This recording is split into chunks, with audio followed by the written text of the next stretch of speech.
क्या आपके दिमाग में ऐसा आया, आपके मन में ऐसी क्या इच्छा आई, या कहाँ से आपको प्रेरणा मिली इस पद पर आने के? मर्यादा बनी रहे तब तो झांकी ठीक है, और मर्यादा टूटती हो। हमारे इष्ट देव को आप नृत्य करा रहे हैं, हमारे देवी देवताओं को आप नचवा रहे हैं। अरे आप अपनी वासना को उन पे क्यों थोप रहे हैं? क्या जो बालिकाएं हैं या महिलाएं हैं उनको आज्ञा है व्यासपीठ पर बैठने की? नहीं, बिल्कुल आज्ञा नहीं। चित्रकूट एक बहुत ही ज्यादा जगह, एक ऐसी वो जगह है जो बहुत ही प्रभावशाली रही है और बहुत ही महत्वपूर्ण रही है पूरी, अगर मैं श्री राम के पूरे जीवन काल की अगर मैं बात करूँ तो मैं उस जगह के बारे में थोड़ा सा आपके मुख से सुनना चाहता हूँ। मतलब केवल 12 वर्ष ही नहीं, आज भी चित्रकूट में सीताराम जी विराजमान है। और स्त्री को यदि स्वतंत्रता दे दी जाए, स्वतंत्रता का अर्थ है कि यदि वो स्वच्छंद हो जाए, मनमाना आचरण करने लगे, तो फिर समाज की धर्म की मर्यादा नष्ट हो जाएगी। आपने कहा संत को चमत्कार के चक्कर में नहीं पड़ना चाहिए जी। लेकिन मैं वापस से आजकल के समय पर वापस जाऊंगा कि आजकल बहुत सारे आश्रम ऐसे चल रहे हैं जहाँ पर चमत्कार के बल पर हो रहा है। कोई फूक मारकर, माइक में फूक मारकर वो रोग ठीक कर दे रहे हैं, रोग आदि चीजें जो है विषय उनको पूरा खत्म कर दे रहे हैं। कई लोग कुछ भौतिक जगत में बहुत सारे डिवाइसेस ऐसे हैं उसका इस्तेमाल करके वो सारे रोग नष्ट कर दे रहे हैं। तो ऐसे लोगों पर आपकी क्या राय है? देखिए, संसार का भला केवल 2 ही लोग करते हैं, या तो प्रभु आप करते हैं अथवा आपके भक्त करते हैं। बाकी जो समाज सेवी होने का ढोंग करते हैं, सबके सब स्वार्थ लिप्त हैं। नमस्कार, स्वागत है आप सभी का पॉडकास्टर आशुतोष के नए एपिसोड में। मैं आशुतोष आज आप सभी का एक अनोखे रूप से स्वागत करता हूं इस पॉडकास्ट में, क्योंकि हम बात करते हैं जब भी भारत की, आप सभी को पता है मैं मुख्य रूप से भारत की बातचीत करता हूं। और भारत में यदि मैं भारतीयता और भारत के चेतना के मध्य में अगर मैं बात करूं तो वहां पर विराजता है हमारी आस्था, आप सबकी आस्था, मेरी आस्था।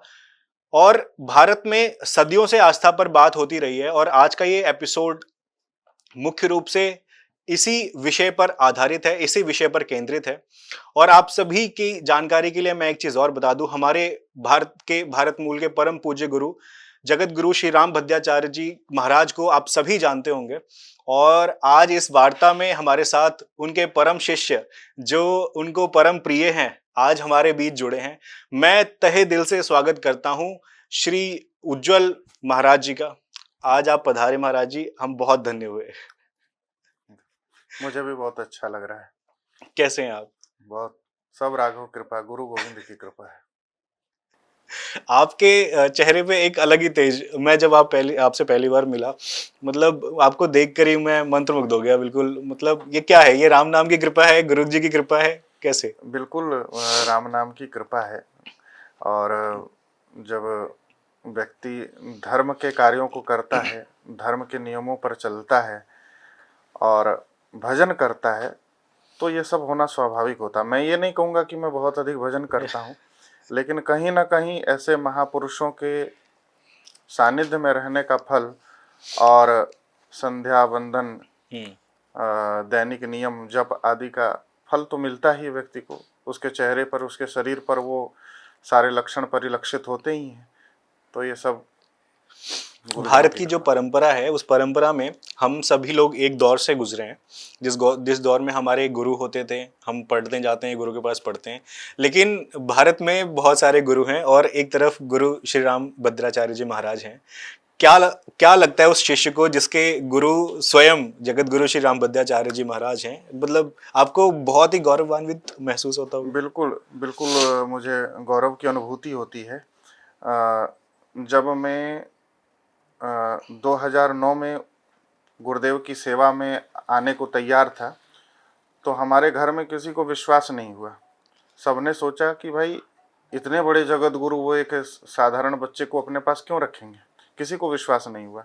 मैंने कहा कि नहीं, उन्होंने मुझे बुलाया है, मैं मिल चुका हूँ जाकर, उन्होंने कहा है कि तुम सेवा में आ जाओ। लेकिन घर में किसी को विश्वास नहीं था, फिर भी मुझे भेजा।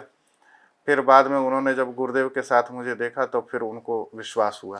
और वास्तव में ये अविश्वसनीय ही बात है कि वर्तमान समय में अभी जिनको साक्षात गोस्वामी श्री तुलसीदास जी का अवतार माना जाता है, एक तरह से चलते हैं तो ऐसा लगता है साक्षात वेद मूर्ति हो, साक्षात वेदव्यास जी चले आ रहे हो। इस पर ऐसे महापुरुष की सन्निधि प्राप्त करना कोई छोटी बात नहीं होती है। ये तो मैं क्या कहूँ, ये मेरे भाग्य ही मेरा, मैं अपने भाग्य की कितनी सराहना स्वयं करूं कि उन्होंने मुझे शिष्य के रूप में स्वीकार किया। ये मेरे लिए बहुत बड़ी बात है।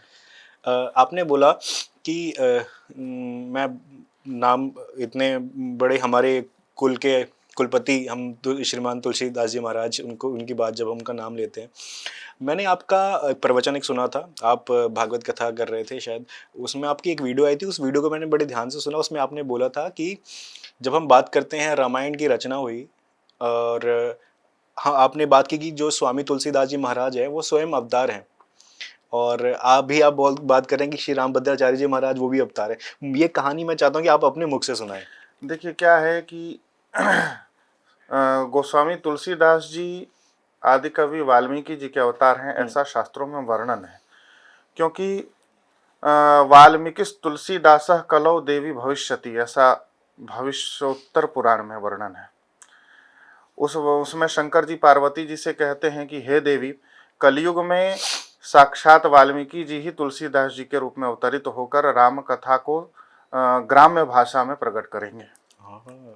तो 100 करोड़ रामायणों का सार श्री रामचरितमानस के रूप में उन्होंने प्रकट कर दिया। 100 करोड़ जी।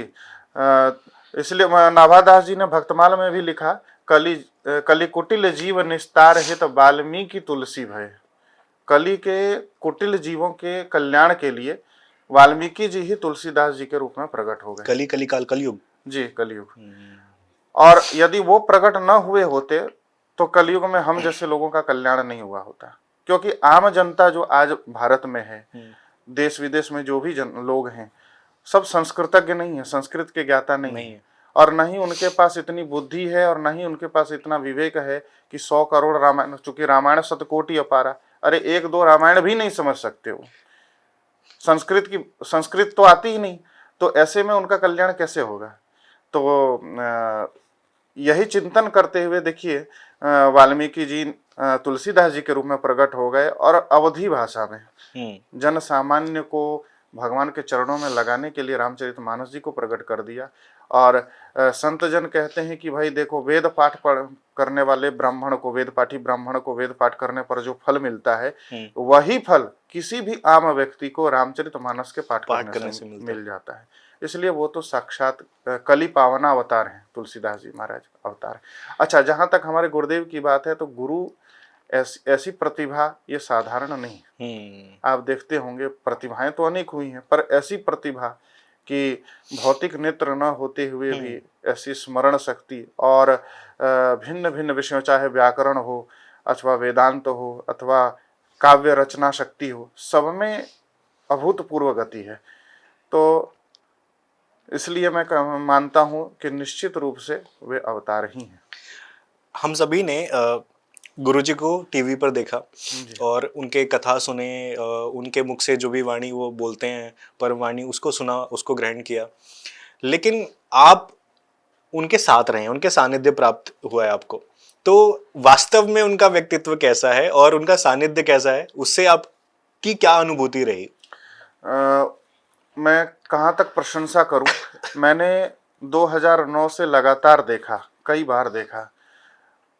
दिव्यांगों की सेवा के लिए उन्होंने विश्वविद्यालय की स्थापना की। उनका ये मानना है कि ये एक ऐसा वर्ग है, यदि इसको शिक्षित कर दिया जाए तो निश्चित रूप से समाज का भी भला होगा और इनका भी भला होगा। तो इन्होंने उन्हें शिक्षित करने के लिए ऐसी सुविधा की कि उसमें कुछ फीस नहीं लगनी है, निःशुल्क शिक्षा, निःशुल्क भोजन, निःशुल्क आवास। और आज वह विश्वविद्यालय उन्होंने सरकार को समर्पित कर दिया। लगभग 500 करोड़ की यूनिवर्सिटी है, वो अपने पास नहीं रखा, सादर समर्पित कर दिया उन्होंने सरकार को कि आप इसे संचालित कीजिए। तो ऐसा उनकी त्याग की भावना उनमें बहुत है। दूसरी बात है कि हमने ये भी देखा है कि कोई भी व्यक्ति उनके पास पहुंच जाता है, यदि वो जरूरतमंद है, तो संत का स्वभाव तो होता है बड़ा निर्मल होता है। कहते हैं कि देखिए, मक्खन जो होता है वो भी बड़ा कोमल होता है और संत का स्वभाव भी, संत का मन भी बड़ा कोमल होता है। लेकिन दोनों में एक अंतर है। मक्खन अपने दुख से, अपने ताप से, उसमें थोड़ा सा ताप हुआ तो वो पिघल जाएगा, लेकिन संत अपने दुख से दुखी नहीं होते, दूसरों के दुख से दुखी होते। मैंने क्या कहाँ तक वर्णन करें, कितने ऐसे लोग, कितने ऐसे विकलांग उनके पास स्वयं आते हैं सहायता मांगने के लिए। किसी के पास कुछ वस्तु का अभाव है, किसी के पास पैसे का अभाव है, और केवल विकलांग ही नहीं, समाज के भिन्न भिन्न लोग आते हैं और वो बहुतों की सहायता करते हैं, अपने पास कुछ रखते नहीं।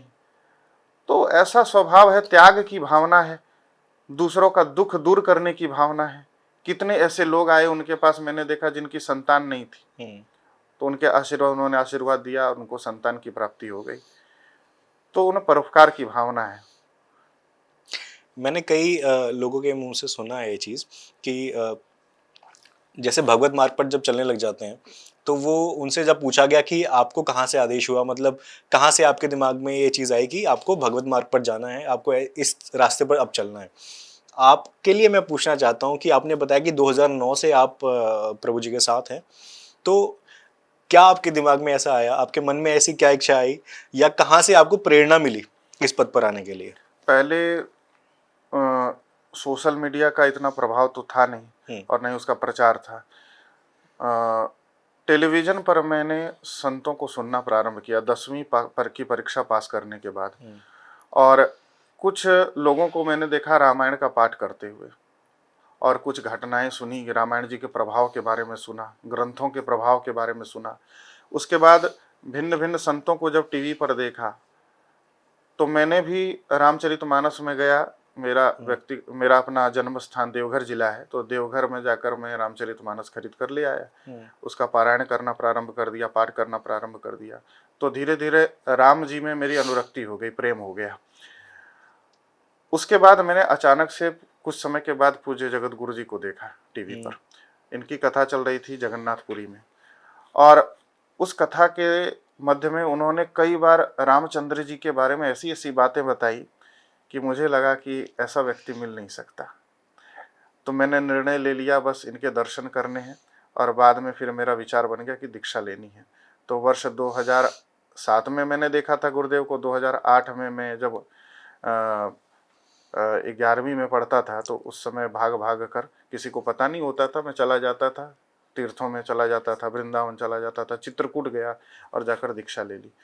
और 12वीं की परीक्षा देने के बाद मैंने पूज्य गुरुदेव से निवेदन किया कि आप मुझे अपनी सेवा में रख लीजिए। तो उन्होंने मुझसे एक प्रश्न किया कि क्यों रहना चाहते हो? तो हमने कहा कि रामायण का अध्ययन करना है। तो उन्होंने कहा सिर्फ पढ़ने के लिए? तो मैं समझ गया। मैंने कहा नहीं, पढ़ने के लिए नहीं, बल्कि सेवा करने के लिए। तो तुरंत प्रसन्न हो गए, बिल्कुल ठीक है, आ जाओ। तो फिर मैं घर आया, घर में सबसे आज्ञा लेकर, यद्यपि कोई आज्ञा देने के लिए तैयार नहीं थे, लेकिन फिर भी मैं सबको समझा बुझाकर मैं चला गया और उनकी सेवा में रहा। और तब से लगातार उनकी ही सेवा में रहकर मैंने जो कुछ थोड़ा बहुत मुझे प्राप्त हुआ है, उन्हीं की कृपा से प्राप्त हुआ है, और उन्हीं की आज्ञा प्राप्त करके फिर मैंने धीरे धीरे कथा प्रारंभ की, और आज भी उन्हीं के आशीर्वाद से मैं कथा कर रहा हूँ। आपने एक बहुत ही अद्भुत जगह का नाम लिया, चित्रकूट, जहाँ पे अभी स्वयं महाराज जी भी वहीं पे विराजते हैं और आप भी वहीं से आपका तो मैं जानना चाहूँगा कि क्योंकि रामचरितमानस और पूरी राम यात्रा की अगर मैं बात करूँ तो चित्रकूट एक बहुत ही ज़्यादा जगह, एक ऐसी वो जगह है जो बहुत ही प्रभावशाली रही है और बहुत ही महत्वपूर्ण रही है पूरी, अगर मैं श्री राम के पूरे जीवन काल की अगर मैं बात करूँगा, तो मैं उस जगह के बारे में थोड़ा सा आपके मुख से सुनना चाहता हूँ। चित्रकूट बहुत ही दिव्य स्थान है। देखिए, रामचंद्र जी का प्राकट्य तो हुआ, जन्मभूमि है अयोध्या, लेकिन कर्मभूमि वास्तव में चित्रकूट है। तो संतों में मतभेद है कि कितने समय तक चित्रकूट में भगवान रहे, भिन्न भिन्न बातें हैं, पर हमारे गुरुदेव का कहना है कि 12 वर्षों तक चित्रकूट में भगवान ने निवास किया, और वहां पर रहकर संतों मुनियों के दर्शन भी किए। और मैं आपको बताऊं, चित्रकूट की बड़ी बड़ी भारी महिमा लिखी है। महिमा सबसे बड़ी तो यह है कि गोस्वामी तुलसीदास जी लिखते हैं, चित्रकूट सब दिन बसत प्रभु सिय लखन समेत, राम नाम जप जाप कहीं तुलसी अभिमत देत। मतलब केवल 12 वर्ष ही नहीं, आज भी चित्रकूट में सीताराम जी विराजमान है। कभी चित्रकूट छोड़कर भगवान कहीं नहीं जाते। जैसे श्री कृष्ण भगवान के बारे में वर्णन है कि भले वो मथुरा एक रूप से चले गए, लेकिन वृंदावनम परित्यज्य पादमेकम न गच्छति, वृंदावन छोड़कर वो कभी कहीं जाते नहीं। उसी प्रकार रामचंद्र जी के बारे में है कि भले वो जितने समय तक चित्रकूट रहे, वो बात तो भिन्न है, आज भी चित्रकूट में सीताराम जी विराजमान है। और चित्रकूट का कहाँ तक महत्व बताएं। चित्रकूट में राम नाम जपने का बहुत फल है। लिखा है, गोस्वामी जी ने ही लिखा है, पय आहार फल खाई जपू राम नाम सटमास। आप चित्रकूट में निवास करिए और दूध पीकर और फल खाकर 6 महीने तक राम नाम का वहां जप कीजिए। तो इसका फल क्या होगा? बोले सकल सुमंगल सिद्धि सब करतल तुलसीदास। जितनी सिद्धियां हैं उस व्यक्ति के हाथों तले आ जाएंगी। सारी सिद्धियां, जी, सिद्धियां प्राप्त हो सकती हैं वाह। राम नाम के प्रभाव से, चित्रकूट के प्रभाव से। तो बड़ा अद्भुत तीर्थ है मंदाकिनी जी। वहां पर मंदाकिनी जी का स्नान और कामतानाथ जी की परिक्रमा, कामदगिरी पर्वत, कामदगिरी पर्वत, कामदगिरी पर्वत की 5 किलोमीटर की परिक्रमा है। और कामदगिरी पर्वत की महिमा क्या, मैं क्या वर्णन करूं। कामद का अर्थ होता है कामम ददाती, मतलब आपकी मनोकामना को पूर्ण करने वाला पर्वत। आपकी मन में कोई इच्छा हुई और आपने उसी इच्छा से उनके चरणों में प्रणाम किया, परिक्रमाएं की, तो आपकी वो इच्छा भी पूर्ण हो जाएगी। इसलिए चित्रकूट तो चित्रकूट की महिमा है। अलग, एक जी। बहुत ही अपरंपार महिमा चित्रकूट के। अब आप कथा करते हैं, कथा का ज्ञान बहुत ही, मैं जब भी गुरु जी को टीवी पर मैंने कई बार देखा तो मेरे मन में हमेशा ये जिज्ञासा होती थी, एक नॉर्मल इंसान के मन में होती है जिज्ञासा कि उनको इतना सब कंठस्थ कैसे है। क्योंकि कभी कभार हम अपने, अगर मैं नॉर्मल दिनचर्या की बात करूं, हमारे पाठ्यक्रम जो होते हैं उसमें पहाड़े याद नहीं होते हमको। गुरु जी की अगर बात करें, उनको रामचरितमानस क्या, आप व्याकरण की बात करें या आप गीता की बात करें, उनको सब कंठस्थ है। कैसे है ये, मतलब ऐसे? देखिए, वो सामान्य व्यक्ति है नहीं। पहली बात, जो विद्या होती है ऐसी विद्या एक जन्म की नहीं होती है, ये पूर्व जन्म की भी होती है। ऐसे महापुरुष हैं। देखो, मैं आपको एक बात बताऊं, सामान्य रूप से जिनके नेत्र नहीं होते हैं, ऐसे दृष्टिबाधित, जिनके नेत्र नहीं है, ऐसे दिव्यांग दृष्टिबाधित लोग, इनकी स्मरण शक्ति बहुत अधिक होती है। आप विचार करना। हाँ, लेकिन तो उसमें भी हमारे गुरुदेव तो वो तो सामान्य व्यक्ति हैं नहीं। 5 वर्ष की अवस्था में उनकी दादाजी ने उनको पूरी गीता जी कंठस्थ करा दी। 7 वर्ष की अवस्था में उनको पूरा रामचरितमानस कंठस्थ हो गया। और न जाने उन्होंने फिर कथाएं कहनी भी, मतलब कथाएं सुनानी भी प्रारंभ कर दी। व्याकरण शास्त्र इतना कठिन शास्त्र है, पाणिनि अष्टाध्यायी, सांगो पांग उसका अध्ययन किया उन्होंने। और यही नहीं, आपको क्या कहें, व्याकरण में तो उन्होंने जो अध्ययन किया सो किया। इसके अतिरिक्त इतने महाकाव्य, संस्कृत में महाकाव्य, हिंदी में महाकाव्य उन्होंने लिखे। इसके अतिरिक्त वेदांत पर प्रस्थानत्रयी मतलब गीता, ब्रह्मसूत्र और उपनिषद, इन पर भाष्य भी लिखा उन्होंने, राघव कृपा भाष्य। और यहाँ तक कि लोकगीत भी बनाए। जैसे अवध की अंजोरिया, जब मैं वर्ष 2010 में वे अनुष्ठान कर रहे थे, वो 6 महीने वाला अनुष्ठान कर रहे थे, तो मैं उनकी सेवा में था अकेला। तो प्रातः काल उनकी सेवा करके फिर कमरे में ताला बंद करके मैं नीचे आ जाता था। दिन भर उनका अनुष्ठान चलता था, जप आदि। और शाम को जब मैं फिर उनके पास पहुंचता था 6-7 बजे, तो पढ़ाते थे और ग्रंथ लिखाते थे। तो उस समय उन्होंने एक ग्रंथ लिखा है, अवध के अंजोरिया। अंजोरिया का अर्थ होता है उजाला। अवध का उजाला कौन है? रामचंद्र जी। ठीक है। और आप जब उस पुस्तक को पढ़ेंगे तो आपको विश्वास नहीं हो सकता कि भाई जो वेदांत पर भाष्य लिखा हो, प्रस्थानत्रयी पर भाष्य लिखा हो, ऐसा व्यक्ति ऐसे गीतों की भी रचना कर सकता है। ऐसे ललित गीत हैं। हाँ, उसमें राम जी के जन्म के सोहर मिलेंगे आपको। हनुमान जी के जन्म के गीत प्राप्त हो जाएंगे आपको। तो मेरा कहने का मतलब बहुमुखी प्रतिभा आप कह सकते हैं। तो ऐसी प्रतिभाएं हजारों लाखों वर्षों में कभी कभार ही प्रकट होती हैं। तो ये सामान्य लोगों से उनकी तुलना नहीं की जा सकती, सामान्य दिव्यांगों से उनकी तुलना नहीं की जा सकती। निश्चित रूप से उनके कई जन्म के मैं तो कह रहा हूँ, वो निश्चित रूप से अवतार हैं, तो कई जन्मों के उनके विद्या का, पुण्यों का प्रभाव है, और कुछ नहीं कह सकते। ये बातें करके मेरे को मेरे रोंगटे खड़े हो रहे हैं उनके बारे में बात करने से भी।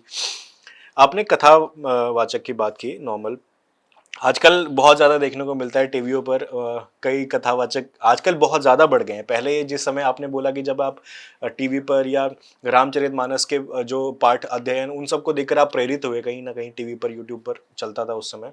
लेकिन अब उन सब की मात्रा बहुत ज़्यादा बढ़ गई है और क्वालिटी बहुत कम हो गया। मतलब कि जो गूढ़ रहस्य है, गूढ़ ज्ञान है, वो नहीं मिलता। अन्यथा आप कुछ भी ले लीजिए, वो सर बहुत सारी चीज़ें मिल जाती है, लेकिन एग्जैक्ट ज्ञान नहीं मिलता। बहुत इधर उधर की बातें होती हैं। तो कथावाचक भी बहुत ज्यादा बढ़ गए हैं जी और कथाएं, जहां पे कथा में जाते हैं वहां पर कथा कम होती है और अधिकांश रूप से देखा गया है कि वहां पर झांकियां ज्यादा होती हैं। जी जी। तो इन सब प्रथाओं के बारे में आपका क्या मानना है? विद्यावताम भागवते परीक्षा। पहले यह नियम था कि जो बहुत विद्वान होता था उसकी परीक्षा भागवत में होती थी। क्या पढ़ा है? तो भागवत पर जब वह प्रवचन व्याख्यान करता था तो उससे पता चल जाता था कि इसकी विद्या कितनी जो है। विद्वत जन होते थे वो उनकी परीक्षा लेते थे। नहीं, विद्वान सब कुछ पढ़ने के बाद जब वो भागवत की कथा कहते थे अथवा उस पर व्याख्यान देते थे तो उसे सुनकर पता चल जाता था कि ये कितना सीखा है, इसने कितना पढ़ा है, इसकी विद्या कितनी है। परंतु आज के समय में समस्या ये है कि कथा केवल कमाने का एक माध्यम बन गया है। जिस प्रकार व्यक्ति इंजीनियरिंग, डॉक्टरी, हर एक क्षेत्र में एक प्रतिस्पर्धा है कि भाई किसी प्रकार नौकरी हो जाए और हमारा पेट पालने की व्यवस्था हो जाए, कंफर्ट की व्यवस्था हो जाए, उसी प्रकार कथा वाचन को भी आजीविका का एक साधन बना लिया है। लेकिन होना ये चाहिए वास्तव में कि वेद शास्त्र ग्रंथों का अध्ययन करने, गुरुकुल में बैठकर अध्ययन करे, गुरु के चरणों में बैठकर अध्ययन करे, संध्या वंदन जैसे वैदिक नियमों का पालन करते हुए गुरु की आज्ञा प्राप्त करके ही फिर कथा वाचन करें। कथा वाचन को केवल आजीविका का साधन न माने, बल्कि कथा को भगवान की प्रसन्नता का साधन माने कि हम ऐसी कथा करें और यह विचार करें कि ये साक्षात भगवान सुन रहे हैं, ठाकुर जी रिझ रहे हैं। जब ये भावना रहेगी, भगवान को रिझाने की भावना रहेगी, यजमान को रिझाने की भावना नहीं रहेगी, तभी कथा का वास्तविक उद्देश्य प्राप्त होगा, तभी सबका, श्रोताओं का भी कल्याण होगा। रही बात झांकियों की, जहाँ तक झांकियों की बात है, तो ऐसा सिस्टम अब तो क्या मैं आपको बताऊं कि मुझे तो बहुत ही शर्म आती है इस देखकर कि भागवत का मंच है और व्यासपीठ के एकदम सामने राधा कृष्ण नृत्य कर रहे हैं। सामने ही शंकर भगवान पार्वती नृत्य कर रहे हैं। अरे, करने वालों को कम से कम ये तो विचार करना, आयोजकों को विचार करना चाहिए, वक्ताओं को विचार करना चाहिए। पहले मेरी भी कथा में सुदामा जी की झांकी निकलती थी, तो मैंने एक दो बार देखा कि झांकी निकलती है तो कई बार द्वारपाल सुदामा जी को धक्का दे देते हैं। सुदामा जी लंगड़ा लंगड़ा के चल रहे हैं, लोग हंस रहे हैं, हा हा ही कर रहे हैं, तो मुझे यह अनुकूल नहीं लगा। फिर मैंने उसे बंद करा दिया। मेरा ये मानना है, और मेरा ही यही नहीं मानना है, केवल भागवत में भी आप देखेंगे तो भगवान के जो द्वारपाल थे उन्होंने सुदामा जी को धक्का नहीं दिया था। आपको नहीं मिलेगा कहीं ऐसा। अच्छा। लेकिन झांकियों में आप देखेंगे कि वो धक्का मार रहे हैं। सुदामा जी लंगड़ा लंगड़ा के, अरे सुदामा जी लंगड़े थोड़े ही थे, एक मनोरंजन का विषय, एक मनोरंजन का साधन बना लिया है। तो इसलिए मेरा ये मानना है कि यदि मर्यादा बनी रहे तब तो झांकी ठीक है, और मर्यादा टूटती हो, हमारे इष्ट देव को आप नृत्य करा रहे हैं, हमारे देवी देवताओं को आप नचवा रहे हैं, अरे आप अपनी वासना को उन पे क्यों थोप रहे हैं? आपके पास 50 उपाय है, आप आईपीएल देखेंगे, आप सिनेमा हॉल में जाकर सिनेमा देख आएंगे, आप कुछ भी उल्टा सीधा खा लेंगे, आप अपनी वासनाओं की, मनोरंजन वासना पूर्ति के आपके साधन बहुत हैं, तो देवी देवताओं को तो छोड़ दो, उनको तो बख्श दो कम से कम। आजीविका का साधन तो बनाया, साथ साथ उसको मनोरंजन में लेकर आगे, जो कि एक नहीं है। मतलब कि उस, अगर आपने व्यासपीठ की बात की तो मेरे दिमाग में एक और प्रश्न आता है आपके लिए कि आजकल एक और चीज देखी जा रही है, बहुत ज्यादा चलन में है कि छोटे छोटे बालक वो भी व्यासपीठ पर बैठ रहे हैं, और मुख्य रूप से एक प्रश्न निकल कर आता है जो आजकल, हालांकि मुझे लगता है कि दर्शकों में भी बहुत लोगों का ये प्रश्न होगा, मेरा खुद का अपने मेरे मन में प्रश्न था कि क्या जो बालिकाएं हैं या महिलाएं हैं उनको आज्ञा है व्यासपीठ पर बैठने की? सबसे पहला प्रश्न तो मेरा ये है आपसे। नहीं, बिल्कुल आज्ञा नहीं है। भागवत के महात्म्य में लिखा है, विरक्तो वैष्णवो विप्रो वेद शास्त्र विशुद्धिकृत दृष्टांत कुशलो धीरो वक्ता कार्योति निष्पृह। सबसे पहली बात है कि देखिए, भागवत जो है वेदों का सार है। ठीक है। ठीक है, तो भागवत का व्याख्यान करने वाला व्यक्ति कैसा होना चाहिए? उसे पहले वेद शास्त्र का अध्येता होना चाहिए, उसका वो अध्ययन करे। और वो अध्ययन कब कर पाएगा? जब उसका यज्ञोपवीत होगा, जन्मना शुद्ध वो ब्राह्मण होगा। पहली बात तो यह है। उसके बाद यज्ञोपवीत होगा। यज्ञोपवीत सनातन धर्म का नियम है, यज्ञोपवीत पुरुष का ही होता है, त्रिवर्ण का होता है, ब्राह्मण क्षत्रिय वैश्य का। उसमें भी ब्राह्मण जो है शुद्ध ब्राह्मण है, सही समय पर उसका यज्ञोपवीत हुआ है, और जिस दिन से यज्ञोपवीत हुआ है उसी दिन से वो संध्या वंदन करता है, सूर्य को अर्घ प्रदान करता है, गायत्री का जप करता है। तो वो व्यक्ति गुरु के चरणों में बैठकर वेद पढ़ सकता है, शास्त्र पढ़ सकता है, और पढ़ने के बाद गुरु की आज्ञा लेकर कथा कर सकता है। लेकिन हमारे यहाँ है स्त्री शूद्र द्विज बंधुनाम त्रयी न श्रुति गोचरा। तो स्त्री को जब आज्ञा नहीं है, यज्ञोपवीत हो नहीं सकता। अब कई ऐसे संगठन है, कई ऐसी संस्थाएं हैं जो स्त्रियों को भी यज्ञोपवीत पहनाते हैं, समर्थन करते हैं। परंतु वास्तव में हमारा चाहे रामानंद संप्रदाय हो, रामानुज संप्रदाय हो, वल्लभ संप्रदाय हो, अथवा शंकर संप्रदाय हो, ये जो भी वैदिक संप्रदाय हैं, कोई भी इसका समर्थन नहीं करता। इसलिए अच्छा, दूसरी बात है कि आप एक चीज और विचार करो। ये चीज मैंने आज से 4-5 साल पहले भी मैं कथाओं में कहता था कि भाई वर्ष भर 2-2 साल की कथाएं लगातार, आप जो बहनें होती हैं, जो कथावाचिका हैं, 2-2 साल की कथाएं उन्होंने बुक कर ली हैं। अब उसमें मासिक धर्म भी होता होगा, अशुद्धि होती होगी। अशुद्धि के समय में जब भोजनालय में प्रवेश नहीं कर सकते, किचन में प्रवेश नहीं कर सकते, पूजा घर में प्रवेश नहीं कर सकते, तो ऐसे समय में व्यासपीठ पर बैठकर आप प्रवचन कैसे कर सकते हैं? ये तो आप पाप कर रहे हैं। तो इसका किसी भी प्रकार से समर्थन नहीं किया जा सकता, और शास्त्र में इसका बिल्कुल ही निषेध है। हमारे एक शिवलोकवासी डॉक्टर रामाधार उपाध्याय जी थे, बहुत अच्छे विद्वान थे। हमारे गुरुदेव के पास भी उनका आना जाना लगातार रहता था। तो उन्होंने व्यासपीठ की आचार संहिता नाम की एक पुस्तक लिखी। अच्छा। उस पुस्तक में उन्होंने सारे नियम लिखे हैं कि व्यासपीठ पर किस मर्यादा का पालन होना चाहिए। ठीक है। तो उसमें उन्होंने एक वचन उद्धृत किया है शास्त्र का कि स्त्री मुख से जो धर्म की मीमांसा सुनते हैं, वे बहुत बड़े पापी होते हैं। गुरु पत्नी गमन का पाप उनको लगता है, ऐसा करके उन्होंने वहां वचन उद्धृत किया है। अच्छा। तो इसलिए नियम तो ये होना चाहिए कि समय पर यज्ञोपवीत हो, गुरु चरणों में बैठकर अध्ययन हो, फिर गुरु की आज्ञा लेकर कथा में व्यक्ति को लगना चाहिए।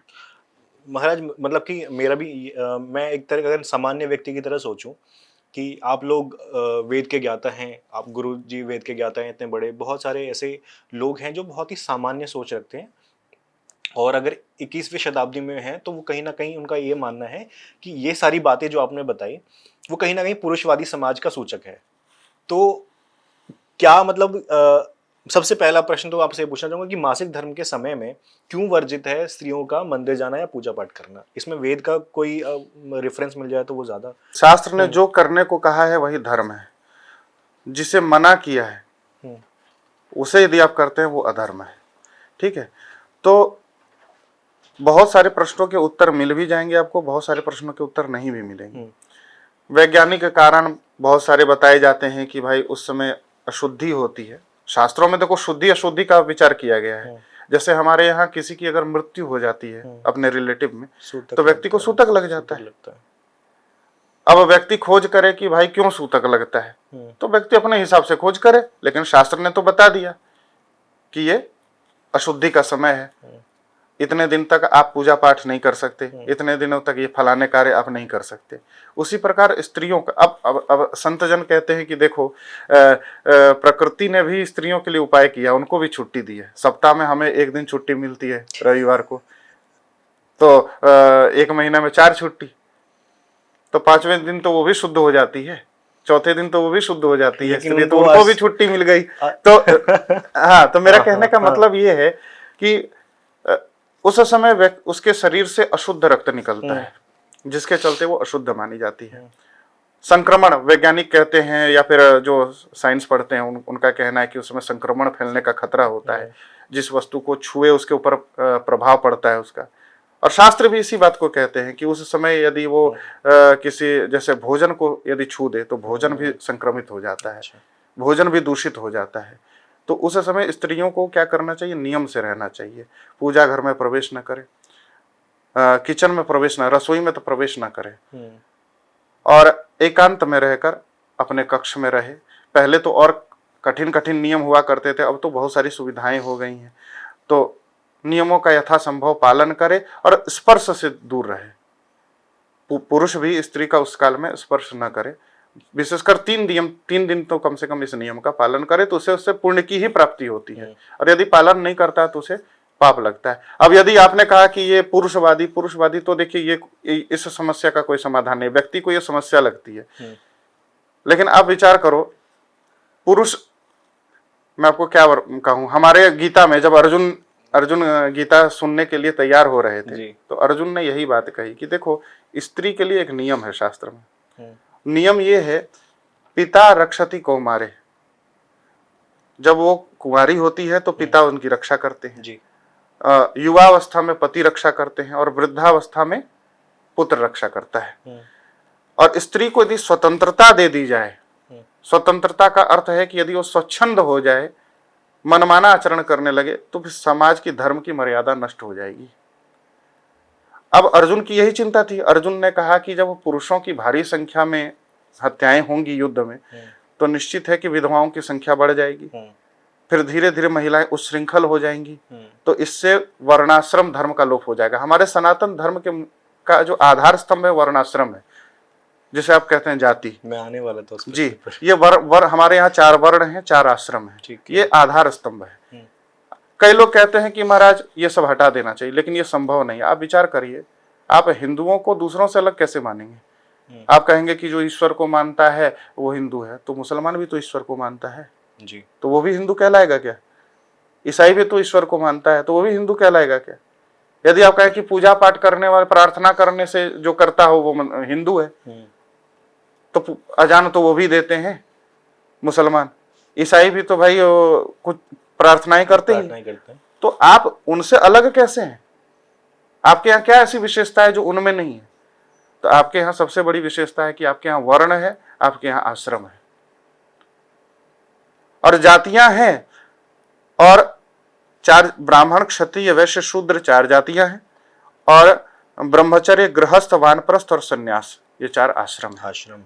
तो इनका पालन होगा।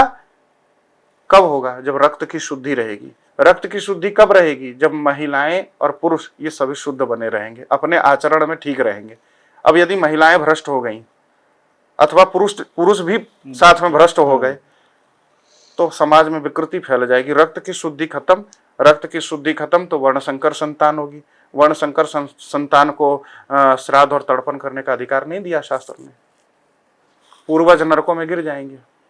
तो इस प्रकार वर्ण आश्रम की पूरी व्यवस्था चौपट हो जाएगी, वर्ण संकरता फैल जाएगी, सनातन धर्म का ह्रास हो जाएगा। आप तो कह रहे हो जाएगी, ये तो होते हुए दिख अरे हो भी रहा है, ये हो रहा है। आजकल यदि ये सब बात कहो तो लोग बहुत बुरा मान जाते हैं, ये कहते हैं कि ये बहुत जातिवादी है। लेकिन आप कहा देखो ना, कहाँ जात नहीं है? आप विचार करो, क्या बौद्धों में महायान हीनयान नहीं है क्या? मुसलमानों के यहाँ नहीं है क्या? उनके यहाँ भी शिया, सुन्नी, अहमदिया, कितने कितने टाइप लोग हैं। यहाँ तक ऐसी परिस्थिति उनके यहाँ है तो एक दूसरे के मस्जिदों को देखना नहीं चाहते, आपस में भी लड़ रहे हैं। तो भैया ये जाति हर जगह है। अच्छा, ब्राह्मणों में भी जातियां हैं। ब्राह्मणों में कानकुब्ज है, सरयू पारीण है, सारस्वत है, गौड़ है। तो भाई जातियां तो हर जगह। जाति के बिना, अब तुलसी 2 प्रकार की तुलसी है, रामा तुलसी, श्यामा तुलसी। हाँ जी, सही कह रहे। गायें भी भिन्न भिन्न प्रकार की है, कई छोटी गाय है, कई बड़ी गाय है। तो भाई ये जाति कभी समाप्त नहीं हो सकती। जाति का अर्थ है जायते, जो जिसमें उत्पन्न हुआ वो उसकी जाति है। तो इसके नाम पर नाक भौं सिकोड़ने से कोई फायदा नहीं है। इसको अपनाना पड़ेगा। और वैसे समाज में ये बहुत अंदर तक जाकर बस गया है ये सारी चीजें। अब देखिए, काफी जाति एक अलग विषय है और उसके नाम पर भेदभाव अलग विषय है। जातिवाद एक अलग विषय है। हाँ, अब मान लो जाति है, हाँ। अंतर तो हर एक व्यक्ति में 5 अंगुलियां एक बराबर नहीं होती। उसी प्रकार समाज में भेद तो है, लेकिन उस भेद को आधार बनाकर किसी से घृणा करना ये गलत है। किसी को छोटा बताना, किसी का अपमान करना, किसी का तिरस्कार करना, ये गलत है, ये नहीं होना चाहिए। क्योंकि ये चीज़ मैंने व्यक्तिगत रूप से ये महसूस किया है, ये मैं मानता हूँ, मेरे को ये इस बात का बहुत दुख होता है कि जब हम बात करते हैं, हम जातिवाद की बात करते हैं, तो उसमें हम इतने ज़्यादा दूसरों से नफरत करने लग जाते हैं, उनके प्रतिहीन भावना रखते हैं। मैं अपने समाज की बात कर रहा हूँ, उसको नकार मैं बिल्कुल नहीं नकार सकता क्योंकि मैं देख रहा हूँ सामने में।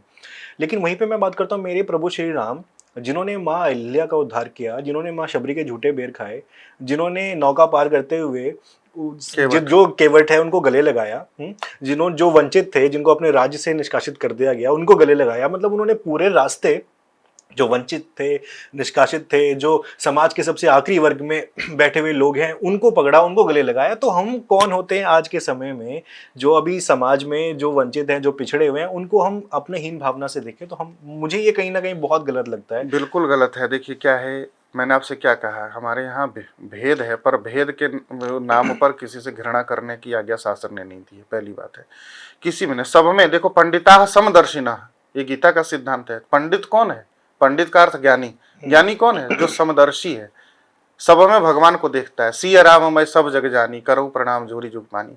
वो सब में देख रहा। कुत्ते में भी वही है भैया। कुत्ता घर में पालना नहीं चाहिए, कुत्ता घर में पालना नहीं चाहिए, शास्त्र कहते हैं, ठीक है, लेकिन कुत्ते को मारना भी नहीं चाहिए। कुत्ता यदि जख्मी है तो उसका उपचार भी करके उसको स्वस्थ कर देना चाहिए, उसको रोटी भी डालनी चाहिए। उसी प्रकार आप देखो ना, हमारे घर में भेद नहीं है क्या? बड़े भाई का बेडरूम अलग है, छोटे भाई का बेडरूम अलग है, अपनी मर्यादा है। पिता की मृत्यु जब हो जाती है तो पहले अग्निदान कौन करता है? बड़ा बेटा ही करता है। वहां तो छोटा बेटा पहले नहीं करता, छोटा बेटा नहीं करेगा, बड़ा बेटा करेगा। बड़ा बेटा करता है। तो ये हर एक जगह एक व्यवस्था बनी है। ब्राह्मण को क्या करना चाहिए, क्षत्रिय को क्या करना चाहिए, वैश्य को क्या करना चाहिए, शूद्र को क्या करना चाहिए, सन्यासी को क्या करना चाहिए, स्त्री को क्या करना चाहिए, सब वेद ने सबके नियम बताए हैं। तो अपने अपने नियम, अपने अपने धर्म पर आप चलिए, कोई समस्या नहीं है। लेकिन दूसरों से भेदभाव करना, दूसरों को अपशब्द कहना, दूसरों का तिरस्कार करना, ये उचित नहीं है और शास्त्र ने इसकी कहीं आज्ञा नहीं दी है। हमारे तो भोलेनाथ पशुपतिनाथ हैं, उनको हम आराधना ही उस रूप में करते हैं। बिल्कुल। एक छोटा सा प्रश्न और मेरे दिमाग में आ रहा था महाराज जी। अभी हमने व्यासपीठ की बात की और वहां पे किस तरीके से जो नहीं बैठने चाहिए लोग वहां पर वो भी बैठे हैं, जो मुझे क्षमा करें, लोग जो थोड़ा कम अल्पबुद्धि है, मैं कहूंगा कि कुछ लोगों को मैंने ऐसे सुना है जो शास्त्र संवत नहीं है, जो बातें, वो बातें मैंने उनके मुख से सुनी है, जिनका उल्लेख कहीं ना कहीं नहीं दिखता। अगर रामचरितमानस की भी बात करें तो वहां पे भी वो चीज़ नहीं दिखती जो वो चीज़ बोल देते हैं व्यासपीठ से बैठकर, या ऐसी जगहों पर पूज्य वेदी पर बैठकर वो बोल देते हैं। लेकिन मैं जानना चाहूंगा, अभी के समय में जो बाल व्यासपीठ पर बैठते हैं, बाल रूप में जो बच्चे आ रहे हैं, छोटे छोटे प्यारे प्यारे बच्चे, उनको हम देखते हैं वो वहां से प्रवचन कर रहे हैं और वो स्कूल भी नहीं जा रहे हैं आज के समय में, ना गुरुकुल जा रहे हैं। कुछ गुरुकुल जाते भी होंगे लेकिन वो बालक बैठे, ये कहाँ तक ठीक है? आपको क्या लगता है? क्योंकि ये प्रचलन में बहुत ज्यादा आ गया है। ये बिल्कुल ठीक नहीं है। आजकल ऐसे बच्चों के आगे बाल शुक लगाया जाता है। देखो भैया, सुखदेव जी ही बाल शुक थे, बाल शुक दूसरा कोई हो नहीं सकता। क्योंकि सुखदेव जी महाराज सामान्य जीव नहीं है, वो मुक्त जीव है। राधा रानी के वो गोलोक में उन राधा रानी के तोते के रूप में है। यहाँ आते हैं भगवान की लीला का विस्तार करने के लिए आते हैं। वो गर्भ में 12 वर्ष तक रहे, तब भी वो ज्ञानी ही थे। गर्भ से बाहर निकले तो भी ज्ञानी ही थे। उनका ज्ञान नष्ट नहीं हुआ, वो पहले भी ज्ञानी थे, बाद में भी ज्ञानी रहे। हम लोग गर्भ में हमारा कितना ज्ञान होता है। एक समय आता है जब हमें गर्भ में कष्ट की अनुभूति होती है तो अनेक जन्म का स्मरण हो जाता है, लेकिन बाहर आकर वो भी ज्ञान नष्ट हो जाता है, सब भूल जाता है, भूल जाते हैं हम सब। तो उनमें और हम में कोई तुलना नहीं हो सकती। और उनको आधार बनाकर, अरे भैया वो तो गर्भ से निकलते ही जंगल की ओर चल पड़े, नाला भी नहीं कटा था, ऐसा बताते हैं। ऐसा तीव्र वैराग्य किसी बच्चे को हो सकता है क्या? 12 वर्ष तक कोई बच्चा के पेट में रह सकता है अपनी माँ के? तो भाई उनसे तुलना ना करे। और बच्चों को तो देखो, आपको कथावाचक ही बनाना है तो कथावाचक की जो अर्हताएं वो पूरी करिए। एक इंजीनियर, आज व्यक्ति कंपटीशन की तैयारी करता है, आईआईटी का एग्जाम देता है, उसके बाद जाकर वहां अध्ययन करता है, अध्ययन करने के बाद कंपनी में उसका सिलेक्शन होता है, तो वो एक प्रामाणिक इंजीनियर बनता है।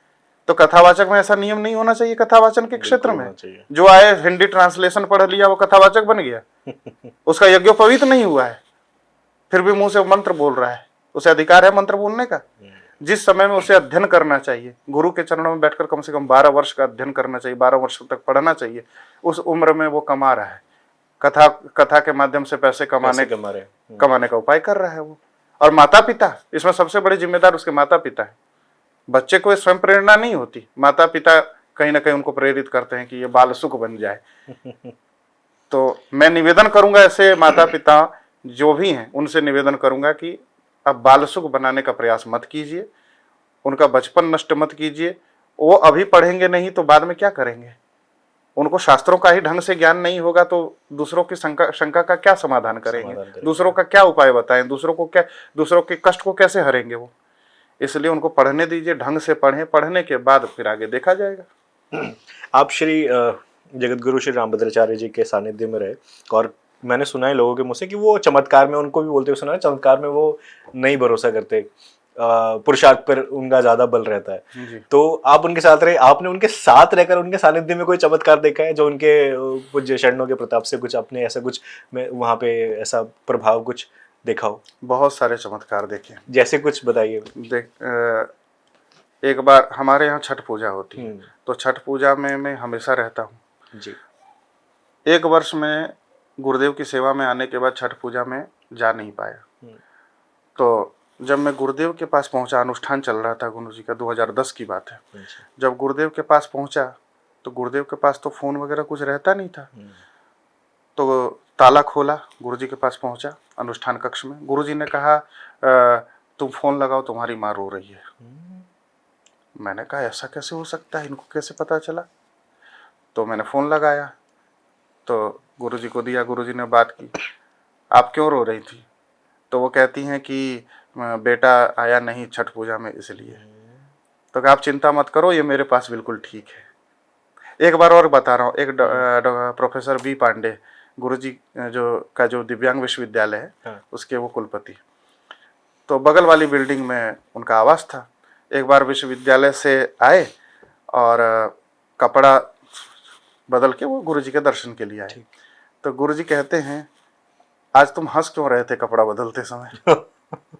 वो भी आश्चर्यचकित हो गए, मैं हंस रहा था, आपको कैसे पता चला? तो मैं कितनी चमत्कार की बात करूं। देखो गुरुदेव भगवान बिल्कुल सही बात बोलते हैं कि भाई पुरुषार्थ पर ही भरोसा होना चाहिए। क्योंकि देखो संतों का स्वभाव चमत्कार दिखाने का होता भी नहीं है। चमत्कार दिखाने की चीज नहीं होती है। हाँ, चमत्कार हो जाए वो अलग विषय है। भाई दिन रात जो राम नाम ले रहा है, जो भजन कर रहा है, जप कर रहा है, उससे चमत्कार हो जाए ये कोई आश्चर्य का विषय नहीं है। किसी की संतान नहीं, उससे संतान हो जाए, किसी की नौकरी नहीं लग रही है, वो आशीर्वाद दे दे नौकरी लग जाए, ये कोई आश्चर्य का विषय नहीं है। लेकिन चमत्कार के लिए संत के पास नहीं जाना चाहिए, और संत को भी चमत्कार के चक्कर में पड़ना नहीं चाहिए। गुरुदेव का भी यही मानना है। उनका कहना गॉड का सीधा अर्थ होता है GOD, गो ऑन ड्यूटी। निष्ठा पूर्वक कर्तव्य करो, कर्म करो।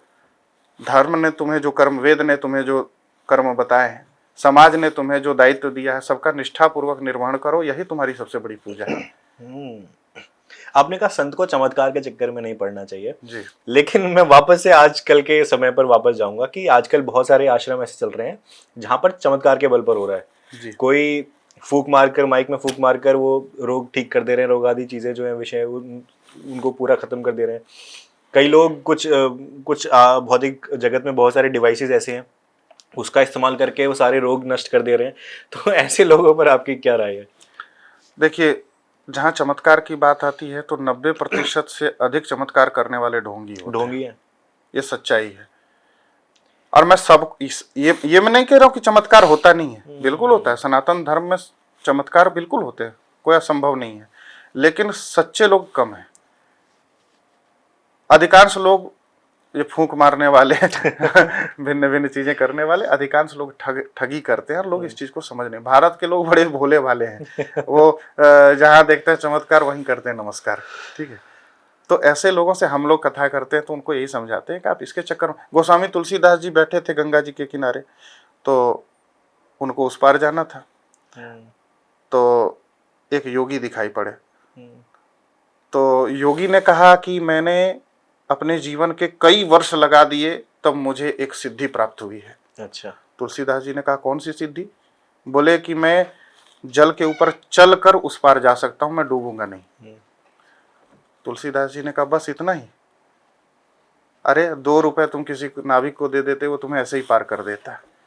इस छोटी सी तुच्छ चीज के लिए तुमने अपने जीवन का बहुमूल्य समय नष्ट कर दिया। अरे उतना समय यदि भगवान का भजन में लगा दिया होता तो भगवान तुम्हारे सामने प्रकट हो गए होते। तो मेरा कहने का आशय है कि जीवन को नष्ट नहीं करना। व्यक्ति सोचता है कि मैं ऐसे लोगों के पास जाऊं जो झाड़ फूंक कर दे तो हमारा कल्याण हो जाए, हमारा दुख दूर हो जाए। अरे जीवन में एक दुख जाएगा तो दूसरा आ जाएगा। संसार में ऐसा कभी हो ही नहीं सकता कि आपके जीवन से सर्वथा दुख नष्ट हो जाए। कोई संसार में ऐसा व्यक्ति हुआ नहीं कि जिसके जीवन में सुख ही सुख हो, और कोई ऐसा हुआ नहीं कि जिसके जीवन में दुख ही दुख हो। और ये सुख और दुख तो आपके कर्म का परिणाम है ना। अनेक आपके जन्म हुए, उसमें आपने शुभ अशुभ कर्म किए, और उन्हीं कर्मों के अनुसार जो आपका भाग्य निर्मित हुआ है, भाग्य बना है, तो उसी के अनुसार आपको सुख और दुख मिल रहा है। प्रारब्ध का ही सारा कुछ, यही प्रारब्ध है, यही प्रारब्ध है। प्रारब्ध को देखो, भगवान की भक्ति करने का यही लाभ होता है। संसार का व्यक्ति जब उसके ऊपर कष्ट आता है तो हाय हाय करते रोते हुए उसे भोगता है, भोगना तो पड़ता है। लेकिन भगवान का भक्त उसे, उसका आत्मबल इतना मजबूत हो जाता है, हाय हाय करते हुए नहीं रोता, हंसते हंसते उसे पार कर जाता है। भजन करते हुए, भजन, भगवान के भजन का प्रभाव हंसते हंसते उसे पार कर जाता है। मीराबाई के जीवन में कितने कष्ट आए, कितने लोगों के जीवन में ऐसे कष्ट होते हैं कि घर वाले ही जहर देते हैं, फिर भी मीराबाई ने सामना किया कि नहीं किया। प्रहलाद से अधिक कष्ट किसी को मिला होगा?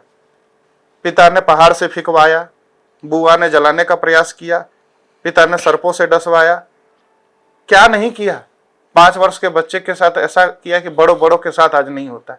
फिर भी प्रहलाद ने कभी ये नहीं कहा कि मेरे पिता ने मुझे कष्ट दिया है। मेरे भगवान सामने आया तो भगवान से कहा मेरे पिता की दुर्गति नहीं होनी चाहिए।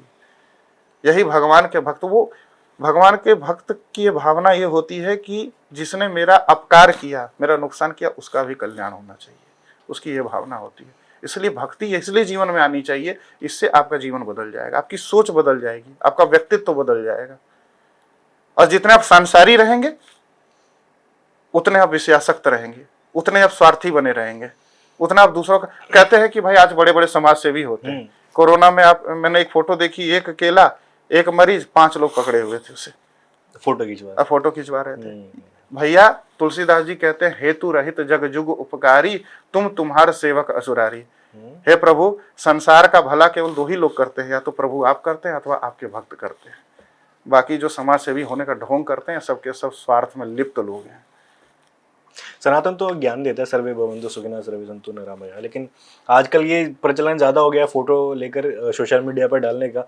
वरना तो हमारे गुरु की बात करें या पिता माता की बात करें, वो तो ये कहते हैं कि एक हाथ से कर्म करो अच्छे, दूसरे हाथ को भी पता ना लगे। बिल्कुल। तो इस तरह की भावना रखने वाले लोग भी हैं, ऐसे भक्त भी हैं।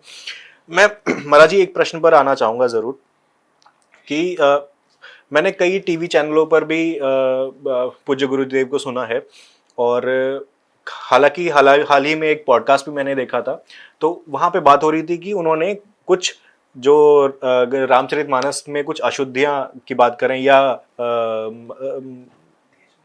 हनुमान चालीसा में कुछ अशुद्धियाँ हैं, उनको उन्होंने शुद्ध किया है। इसके बारे में थोड़ा बताइए, और वो क्या अशुद्धियाँ हैं जो हम लोगों को नहीं पता है, वो सबको पता लगे। देखिए, जो प्रचलित प्रति है रामचरितमानस की, जो गीता प्रेस और अन्य प्रकाशनों के द्वारा प्रकाशित हुई हैं, तो पूज्य गुरुदेव का कहना है कि उनमें बहुत सारी अशुद्धियां हैं, क्योंकि गोस्वामी तुलसीदास जी की हाथ की लिखी हुई कोई प्रति उपलब्ध नहीं। तो पुरानी जो प्रतियां हैं वो भी अनेक, उसमें पाठ वेद हैं, भिन्न भिन्न प्रतियां हैं। तो किसी ने कोई प्रति स्वीकारी है कि ये प्रमाणिक, किसी ने किसी को प्रमाणिक स्वीकार किया है।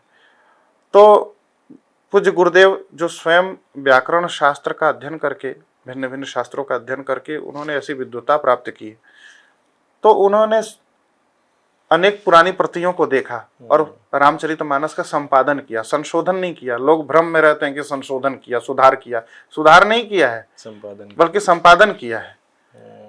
तो संपादन क्या किया, उन्हें जो लगा कि भाई वास्तव में शुद्ध पाठ क्या होना चाहिए, तो अपने मन से नहीं लिखा। पुरानी प्रतियां, जो भिन्न भिन्न प्रतियां पढ़ी हुई हैं, पुरानी प्रतियां, उनमें से जो शुद्ध पाठ उनको लगा कि इनमें शुद्ध पाठ ये है, तो वही पाठ उन्होंने स्वीकार किया कि यही सही पाठ है। तदपि प्रीति के प्रीति सुहाई, एक पाठ ये है गुरुदेव कहते ये पाठ नहीं शुद्ध नहीं है। तदपि प्रीति क्या रीति सुहाई, ये शुद्ध पाठ है। ये कहाँ से तो ये पुरानी प्रतियां, अच्छा, तो पुरानी जो प्रतियां हैं उसके आधार पर संपादन हुआ। गीता प्रेस ने भी संपादन किया है, भिन्न भिन्न लोगों ने भी संपादन किया। तो संपादन, विद्वान को तो संपादन करने का अधिकार होता है, आचार्य को तो संपादन करने का अधिकार है।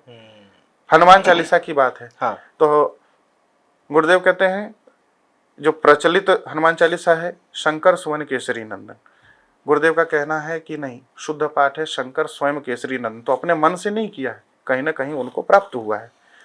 तो शंकर स्वयं केसरी नंदन किस लिए? बोले गोस्वामी तुलसीदास जी कहते हैं रुद्र देह तजी नेह बस बानर भे हनुमान, हरते भे हनुमान। शंकर भगवान स्वयं, उनकी इच्छा हुई कि रामचंद्र जी की मैं सेवा करूं, इसलिए स्वयं वो बानर के रूप में, हनुमान जी के रूप में आ गए।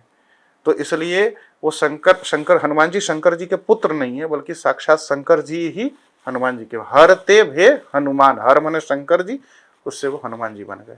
इसलिए शंकर सुवन केसरी नंदन नहीं, बल्कि शंकर स्वयं केसरी नंदन, ये तुलसीदास जी का मंतव्य है, तुलसीदास जी की ये भावना है। तो उन्होंने उसे स्वीकार किया। अब सब पर राम तपस्वी राजा, गुरुदेव कहते नहीं, शुद्ध पाठ है सब पर राम राय सिर ताजा। अच्छा, रामचंद्र जी सभी राजाओं के सिरमौर हैं, सिरताज हैं। इसी प्रकार यह शतबार पाठ कर, जो शतबार पाठ कर कोई, तो गुरुदेव कहते हैं नहीं, यह शतबार पाठ कर कोई।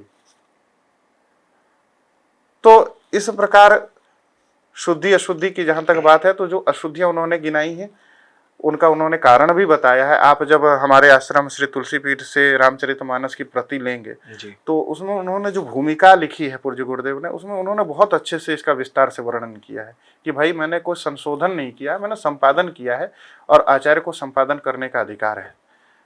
कई ऐसे आचार्य हुए जिनको संस्कृत का अच्छे से ज्ञान नहीं था, कई ऐसे संपादक हुए जी, जिनको संस्कृत का अच्छे से ज्ञान नहीं था, फिर भी उन्होंने संपादन किया। तो गुरुदेव को जब व्याकरण का इतना ज्ञान है, वेदादि शास्त्रों का ज्ञान है, तो संपादन करने का तो उन्हें पूरा अधिकार है। तो फिर इसी में नाक भाव सिकोड़ने की आवश्यकता नहीं। हाँ, यदि आपकी श्रद्धा, जिस प्रति में है आपकी श्रद्धा, आप उसका पाठ कीजिए। कोई जबरन आपको हम कह नहीं रहे, कोई नहीं कह रहा है कि आप जबरदस्ती तुलसी पीठ या पूज्य जगत गुरु जी की संपादित प्रति से ही आप पाठ कीजिए या वही हनुमान चालीसा पाठ कीजिए। आपकी जिसमें श्रद्धा बने आप वो करिए। माँ मीरा की कहानी बहुत ही प्रसिद्ध है।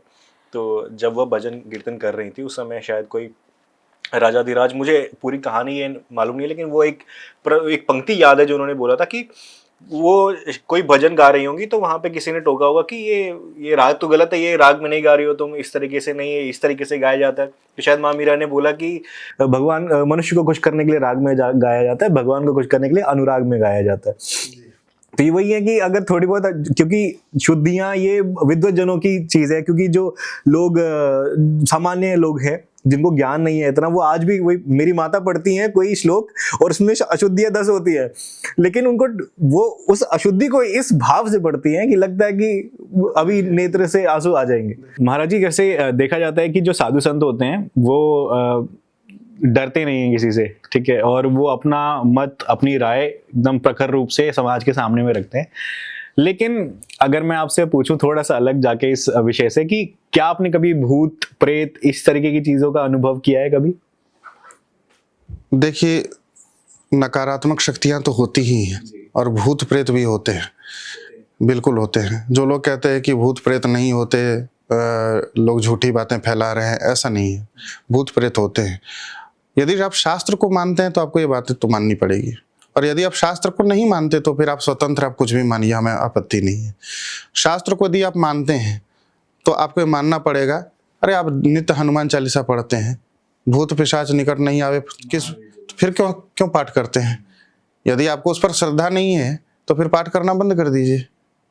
उसके बाद भागवत की कथा सुनते हैं, तो जब भागवत की कथा सुनते हैं तो उसमें आपने धुंधुकारी की कथा नहीं सुनी है कि धुंधुकारी प्रेत बन गया, धुंधुकारी बभूवाता महान प्रेत कुकर्मतः, धुंधुकारी मरकर महान प्रेत बन गया। और जब प्रेत बना तो उसके उद्धार के लिए भागवत की कथा का अनुष्ठान हुआ तो 7 गांठ वाली बांस में आकर बैठ गया, और हर एक दिन की कथा समाप्त होने पर गांठ फटती गई, 7वें दिन वो मुक्त हो गया। प्रेत पीड़ा विनाशिनी है भागवत कथा। भागवत के महात्म्य में लिखा हुआ है, प्रेत पीड़ा का विनाश करती है भागवत कथा, भूत प्रेत की बाधा का शमन करती है भागवत कथा। शंकर भगवान श्मशान में रहते हैं। जब शंकर भगवान का विवाह होना था तब नाचा ही गावा ही गीत परम तरंगी भूत सब। शंकर भगवान के साथ भूत प्रेत हैं, वो नृत्य कर रहे हैं। यद्यपि वो सामान्य भूत नहीं थे, वो शंकर जी के गण हैं, हाँ, लेकिन फिर भी भूत प्रेत का अस्तित्व शास्त्रों ने तो स्वीकार किया है, इसे आप अस्वीकार नहीं कर सकते। आपका कोई सामने ऐसा कुछ हुआ है, कभी आपने महसूस किया उसको? मैंने तो ऐसा नहीं किया है, परंतु मेरे घर में मेरे माता पिता ने किया है, और भी हमारे गुरुदेव तो कई बार इस तरह की घटनाएं बताते ही रहते हैं। अच्छा, कोई एक घटना आप बताइए जरूर। एक बार अनुष्ठान के समय ही पूज्य गुरुदेव जब शौचालय की ओर, बाथरूम की ओर जा रहे थे तो एक प्रेत कुछ अपशब्द कह रहा था, लटक कर अपशब्द कह रहा था। तो गुरुदेव ने कहा, अरे मूर्ख, क्या उल्टा सीधा बोलता है, राम राम बद, राम राम बोलो। तो इतना सुनते ही फिर वो वहां से अंतर्ध्यान हो गया। तो गुरुदेव ने मुझे बताया था ऐसा। तो इस तरह की घटनाएं तो बहुत सुनाते ही हैं लोग, और इसमें आश्चर्य भी नहीं है। मैं आपसे एक चीज पूछना चाहता हूँ, आपने रामचरितमानस का अध्ययन किया है पूरा। पूरे रामचरितमानस में सभी कांड अगर देखा जाए, उसमें से सबसे बढ़िया आपको, सबसे सुंदर, सबसे अद्भुत, जिसमें सबसे ज्यादा आपको रस आता हो, वो कौन सा भाग है? देखिए, पूरा शास्त्र, पूरा रामचरितमानस ही आनंद का सिंधु है, लेकिन मुख्य रूप से मुझे अहिल्योद्धार, जब मैं कथा भी कहता हूँ तो अहिल्या के उद्धार की जब कथा कहता हूँ तो मेरी वाणी ऐसे ही द्रवित, मतलब आप कह सकते हैं कि अवरुद्ध हो जाना, कंठ भर आना, आंखें भर आना। तो ये वो नाटक नहीं होता, वो स्वाभाविक रूप से वो शरीर वैसा, मनोभाव वैसा हो जाता है। तो प्रकरण मुझे, क्योंकि भगवान वहाँ दीन बंधु भक्तवत्सलता का कैसा परिचय भगवान ने दिया कि समाज में जिसे सब थूक रहे थे, जिसके ऊपर, जिसके घिनौने कृत्य पर सब लोग थूक रहे थे, उसे भी भगवान ने पतित पावन बना दिया। तो भगवान की बड़ी अद्भुत लीला, मुझे बहुत बड़ा रस आता है। इसके अतिरिक्त आप देखें तो केवट का प्रसंग बड़ा अद्भुत है, केवट जी का प्रसंग। तो अब मैं किसे को बड़ छोट का अपराध हूँ, मैं किसे बड़ा और किसे छोटा और किसे महान और किसे सामान्य कहूँ, कोई सामान्य नहीं है। रामायण बस ये है कि आपकी रुचि अपनी है, जिसमें भगवान की इच्छा हो, आपके मन आपका लगता हो। क्योंकि हम इतनी सारी बात कर रहे हैं, ये बहुत ही ज्यादा महत्वपूर्ण बात है, और मैं चाहूंगा कि इन सभी बातों का सार मैं आपसे चाहूंगा कि हमारी जो युवा पीढ़ी है वहां तक कुछ संदेश, कि उनको अपनी दिनचर्या में कुछ सुधार क्या करना चाहिए, या उनके आचरण में क्या। क्योंकि मुझे ऐसा लगता है कि श्री राम और रावण में अगर कोई अंतर हम, क्योंकि इतना बड़ा ज्ञानी, इतना बड़ा महापंडित, शास्त्रों का ज्ञान रखने वाला, मुझे लगता है कि श्री राम और रावण में जो एक डिफरेंस अगर मैं बोलूं तो वो चरित्र का ही डिफरेंस है। चरित्र जिसका है वही चरित्रवान जो है वो सबसे ऊपर है। तो युवाओं को आजकल चरित्रवान होने की बहुत ज्यादा आवश्यकता है। तो मुझे आप कुछ आशीर्वचन अगर आप युवाओं के लिए दें तो यहाँ से मैं कृत्य हो जाऊंगा। युवाओं को अपनी युवा अवस्था को शुद्ध करना चाहिए और अपना आचरण बिल्कुल भी सुधार कर रखना चाहिए। वास्तव में यही देखिए, राम का अर्थ क्या है, राम के जीवन में क्या है, राम सबको हंसाते हैं, प्रसन्न रखते हैं भाई। और रावण का अर्थ क्या है, रावय अतिथि, जो सबको रुलाता है, जो सबको दुख देता है, वो रावण है। दूसरी बात है, रावण के जीवन में आप देखिए, रावण कभी स्त्री का सम्मान नहीं करता। रावण स्त्री का, उसकी स्त्री मंदोदरी समझाती है पर मंदोदरी की बात को सुनता नहीं। लेकिन श्री राम सबकी बात सुनते हैं और जो उचित है वो करते हैं। रावण बूढ़ों का अपमान करता है, रामचंद्र जी बूढ़ों का सम्मान करते हैं। रावण ने बलात्कार किए, रंभा पुंजिक स्थला, रावण ने बलात्कार किए। रामचंद्र जी ने सीता जी के अतिरिक्त किसी नारी के चेहरे की ओर देखा नहीं। मोहि अतिशय प्रतीति मन केरी, जही सपने हो पर नारी नहेरी। रामचंद्र जी कहते हैं, हे लक्ष्मण, मुझे अपने मन पर इतना भरोसा है कि मैंने आज तक किसी भी पर स्त्री के मुखमंडल के दर्शन नहीं किए। यह श्री राम कह सकते हैं। तो वास्तव में जिस प्रकार एक स्त्री के लिए शास्त्र में लिखा है कि स्त्री को पतिव्रता होना चाहिए, उसी प्रकार पुरुष को भी एक पत्नी व्रत धारण करना चाहिए। विवाह हो गया तो तो अपनी पत्नी के अतिरिक्त किसी का मुखमंडल उसे आकर्षित न करे। अपने नेत्रों को मर्यादा में रखे। ये जो आंख है ना, ये सब बताती है। व्यक्ति के आंख को देखकर पता चल जाता है ये किस दृष्टि से देख रहा है। इससे बड़ा आईना कोई नहीं है। तो अपने नेत्रों को झुका कर रखो, चरणों में रखो, माता बहनों के चरणों में रखो, उसके मुखमंडल की ओर मत देखो। और अपने नेत्रों को झुका कर ही रखो और अपने नेत्रों में श्रद्धा के आंसू रखो। यदि हम माताओं बहनों को भक्ति स्वरूपा जानेंगे, माताओं बहनों को अपनी माँ बहन के स्वरूप में देखेंगे, तो निश्चित है हमारा मन बिल्कुल पवित्र हो जाएगा। और यदि हमारे मन में विकार उत्पन्न होगा, यदि वासनापूर्ण दृष्टि से देखेंगे, तो निश्चित है वही वासना हमें नष्ट करने का कार्य करेगी, जीवन नष्ट कर देगा। तो इसलिए सभी युवाओं को तो आज के समय में राम जी से यही शिक्षा लेने की आवश्यकता है। सबसे बड़ी बात क्या है मैं आपको बताऊं, आज लोगों ने अपने आदर्श बदल दिए हैं। यदि आप सलमान खान को आदर्श बनाएंगे, आप हीरो हीरोइंस को आदर्श बनाएंगे, तो आप उसी प्रकार का बनने का प्रयास करेंगे। और यदि आप श्री राम को अपना आदर्श बनाएंगे तो श्री राम के समान जीवन आपका बनेगा। यदि आप तुलसीदास जी को अपना आदर्श बनाएंगे तो तुलसीदास जी के समान बनने का आपका प्रयास होगा। लोगों ने अपने आदर्श बदल दिए हैं, इसलिए लोगों का जीवन नरक के समान हो गया। अपना आदर्श सुधारिए तो आपकी आदत भी सुधर जाएगी। चरित्र और आदर्श, और कोई एक तीसरी चीज? कहने को तो बहुत सारी बातें हैं, लेकिन वो मैं दुख ये आज आपके पॉडकास्ट में यही दो बातें कि चरित्र और आदर्श। और आदर्श अपना चरित्र बचा कर रखिए और आदर्श सही रखिए। सही व्यक्ति को आदर्श बनाकर रखेंगे तो आपका जीवन वैसा ही बनेगा। एक चीज, आखिरी सवाल मैं आपसे एक चीज और पूछना, क्या दीक्षित होना जरूरी है या नहीं है? दीक्षित होना आवश्यक है। इसलिए आवश्यक है क्योंकि गुरु के बिना, गुरु के मार्गदर्शन के बिना गोविंद का मिलना कठिन है। यद्यपि ऐसे भी भक्त हुए हैं जिन्होंने अपने जीवन में गुरु नहीं बनाए, भगवान के नाम को जपकर उन्होंने कल्याण प्राप्त कर लिया, लेकिन उन्होंने भी साधु संग किया है, संतों का संग किया है। गुरु क्या है? केवल मंत्र देने वाला ही केवल गुरु होता है क्या?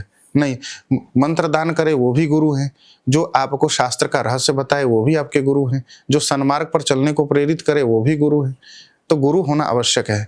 गुरु मंत्र के माध्यम से आपको शक्ति देते हैं। मंत्र, क्योंकि वही मंत्र जो वो दे रहे हैं वही उन्होंने भी जप किया है, उन्होंने प्राप्त किया अपने गुरु से, उन्होंने भी जप किया है। तो एक परंपरा, ये जो परंपरा चली आ रही है हमारे यहाँ क्या है, श्री सीतानाथ समारंभाम श्री रामानंदारी मध्यमाम अस्मदाचार्य पर्यंतम वंदे श्री गुरु परंपराम। यही मंत्र जिसका हनुमान जी ने जप किया है, यही मंत्र जिसका रामानंदाचार्य जी ने जप किया है, यही मंत्र हमारे गुरुदेव ने जपा है। और वही मंत्र परंपरा से हमारे जब कान में पड़ रहा है तो कहीं ना कहीं मंत्र की शक्ति हमें प्राप्त हो रही है और आध्यात्मिक ऊर्जा हमें प्राप्त हो रही है। तो इसलिए मंत्र दीक्षा सही गुरु, भाई जिस प्रकार छान कर जल पीते हैं उसी प्रकार जानकर गुरु करना चाहिए।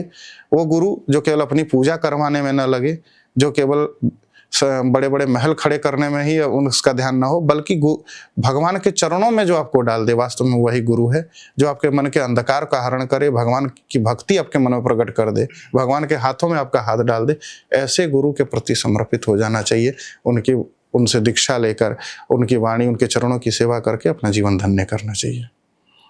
मुझे लगता है ये पॉडकास्ट कम पड़ जाएगा, लेकिन बातचीत खत्म नहीं होगी।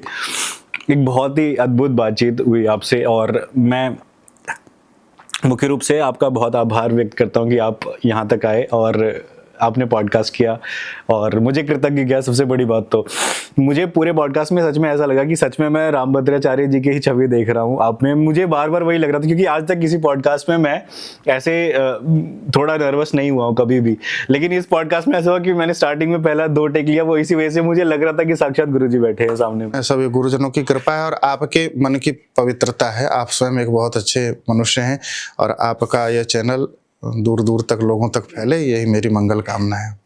आप सभी ने यहाँ तक अगर पॉडकास्ट पूरा देखा है तो क्या आपको इस पॉडकास्ट में अच्छा लगा? क्या आप किस चीज़ से सहमत हैं? अगर कुछ असहमति भी है तो नीचे कमेंट करके ज़रूर बताएं और उसके ऊपर गुरुजी या मैं कभी आपको फिर उसमें भी जवाब देंगे। और अगर इस पॉडकास्ट का पार्ट 2 आप चाहते हैं कि आए तो प्लीज़ वो भी कमेंट में लिखें। अगर आपने यहाँ तक पॉडकास्ट देखा है तो इसके लिए बहुत बहुत धन्यवाद और इसी प्रकार के और भी एनरिचिंग पॉडकास्ट आप सभी तक लेकर आऊँगा।